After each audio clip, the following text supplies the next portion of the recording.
Well, good morning on another Monday morning of a great week ahead. It's a holiday week and Christmas rolls out later this week. But this is Jerry and Cheryl from CVC Success Group, and we wanted to share with you a thought for today and something to carry you forward that could just make a dedicated, radical difference in what you do. And what we're going to talk about today is a skill, and this is the skill of listening. And the lady that's on this broadcast with me, she is probably one of the best people I have ever seen that can listen and tell processes, see if people will be successful, and help them with their challenges. So, Cheryl, as I talk about the word listening, what thoughts come to your mind about this very real and needed skill? The main thing, it's not done enough. Most people don't do it effectively. They listen to answer, they don't listen to understand. And so they don't actually grab the concept of what anyone's saying. They answer what they think that person wants to hear, and that doesn't work in today's world. Right. So, what I want to do, I want to share with you today a story about a guy and a company that, from listening, built a dynamite business that you probably know of, and you may even purchase the products as made by them. And Ron, we want to wish you a Merry Christmas also today, sir. So appreciate you being here with us this morning. So, what's this story and what's the company? The company is the Little Giant Ladder Company. You know, they make those green ladders. And in fact, the gentleman I'm getting ready to talk about is listening right now, and his name is Doug Wing. Now, I've gotten to know Doug because he and I are in a coaching group. But last week, I was listening to Doug tell a story that I had heard several times before. And all of a sudden, it grabbed my attention. And I sent Doug a message and I asked Doug, tell me more about this. And we had a little exchange, a great conversation. And Doug shared with me. You see, Doug's father was Hal Wing, and Hal Wing is no longer with us. And one of the things that truly inspires me is the stories about people that go the extra mile to build their business. And we could talk about Hal Wing and all the great things that he did and how he started the Little Giant Ladder Company from an idea he saw in Germany brought to America. But I want to hit a really important part of the Hal Wing story because Hal Wing was told by his customers that they needed a certain product. And this was told to all their competitors. And what this was the telecommunications industry, the cable people, the telephone people, those people that hang lines and to homes and to businesses across America. So here was the challenge. These companies were facing a big challenge because the ladders were heavy. And what was happening, it was causing them to have a lot of injuries and also property damage. So here was the challenge that they gave all the ladder companies, and the only one that listened was Hoween. And here was the request: we need a 32-foot fiberglass ladder that is under 50 pounds. And nobody else could do it. Now, the amazing thing about this story is that Little Giant didn't even make extension ladders at that time. They made the ladder they were famous for, which is that ladder that twists in all kinds of directions that everybody has probably used and should have one at in their home. Now, another amazing thing about this story is the Little Giant ladder is not a low cost ladder, it's an expensive ladder. And there's a lot of cheap imitations of the Little Giant concept. And it is branded so well that people call one of those ladders that folds in all types of configurations Little Giant. But they're not authentic Little Giants.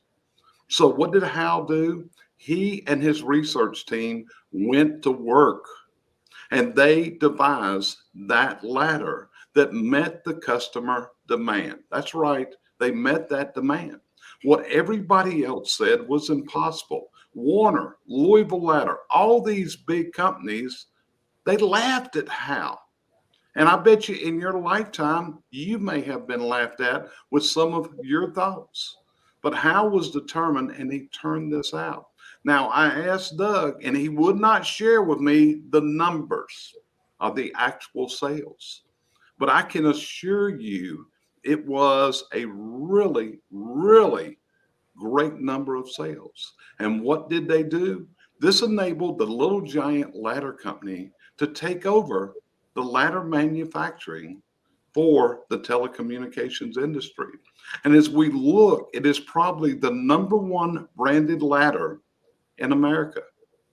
And Little Giant always had this forethought of coming out. Now, I'm going to tell you something. I met Doug, and Doug has been working on a book about the memoirs and the legacy of his father. And when this book comes out, this is going to be a true story that should drive anyone in how to go to the top level. Because Doug's book, whenever it rolls out, will contain what I considered the story of success and how a business owner builds a legacy that outlives them.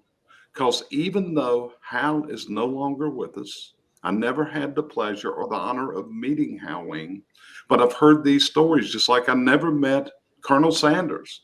But Cheryl, do you remember when we were driving through Kentucky and we stopped one time to see the Colonel's original restaurant and motel there?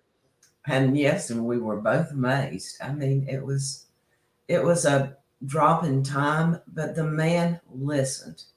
That's what he did so well. He took a concept and took it to his own means. And that's the problem, Jerry. Most people, most leaders, most employees, they don't listen to their customer. And Colonel Sandler's customer was us, the people that ate chicken. Correct. And when you look at this listening, what did it enable this company to do? To go to an unconceived level. From a man that started selling ladders out of the back of his car. In fact, Doug even has shared the story that his dad was on the road, Cheryl, and sleeping on ladders in the back of his truck or his car. So, Doug, I appreciate you being with us today. And this is how you build success. But more important than that, it's how you build a legacy that will outlive you. And the memory of what you do will actually inspire people long after you've left God's green earth. So, Cheryl, anything you would add today about this listening skill and about the Hal Wing story or Colonel Sanders or how these things inspire you? Well, let's look at Colonel Sanders for a second. He wasn't a young man. He was well in his 60s, and but he listened and he moved on. Doug Stad did the same thing. He listened, and he listened precisely, and he worked it. And the main thing, we would all be better people if we would listen. That's right. So, what you have here is, and when we also looked at this, let's think back when the Colonel decided to hit the road with that fried chicken recipe of his. And it's often been said that the Colonel was turned down over 1,000 times because he traveled the highways and byways of America, sleeping in his car, taking showers at truck stops, wherever he could, because he had a dream. Did he let failure stop him? No way. He kept going. And I'm sure that's what Hal Wing did whenever he was riding and sleeping on top of that stack of ladders in the back of his car. And if that doesn't inspire you to greatness and how to power through failures and come out on the other side as a success, I don't know what will. So, Doug, I look forward to your book when it comes out. I really look forward to that. Actually, I interviewed Doug a while back on one of my shows. So, Cheryl, maybe we need to get Doug back for another broadcast so we can get more of this inspiration to share with others. What do you think?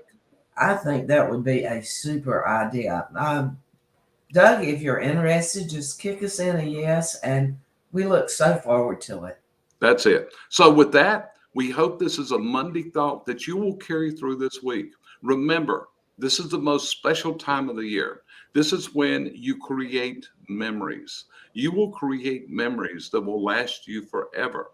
Because here's the hard thing, there will come a day that all you'll have are the memories.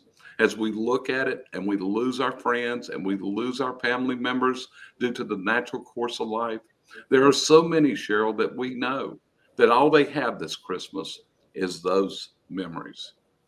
I'm So afraid that's so, but I want to say one more thing. Everybody get up one more time than they fell. that's it. And before I close out of here, if you haven't noticed, we are promoting what we call the CBC Home Service Success Summit. This is going to be scheduled for February the 7th. It's going to be a virtual event. And we have assembled a roster of all-star presenters for this upcoming summit. And it's something that if you're in the home service industry, you need to plan on joining us. Let me give you a list of the presenters. How about Scott McCain? How about Randy Pennington? How about Al Levy? How about Tommy Mello? How about Brandy Biswell, Cheryl Eisenhower, and myself? We are putting together what we consider a gold nugget package of people for people to take the processes and procedures, and all they're going to need to do, Cheryl, is decide to implement these for success. Would you agree with that? I would definitely agree. So watch our Facebook page, CVC Home Service Success Summit. The registration, we'll start taking registration right around January 1st. And we hope to see you that day, February the 7th, as we present our one-day CVC Home Service Success Summit on February the 7th. Appreciate you being with us, and let us know if we can help you turn your business dreams into your business realities. Talk to you next time, and a Merry Christmas to you also, Tom, my friend. Have a great week, and we will see you later this week on our broadcast, the Chimney and Fireplace Success Network. Tune us in.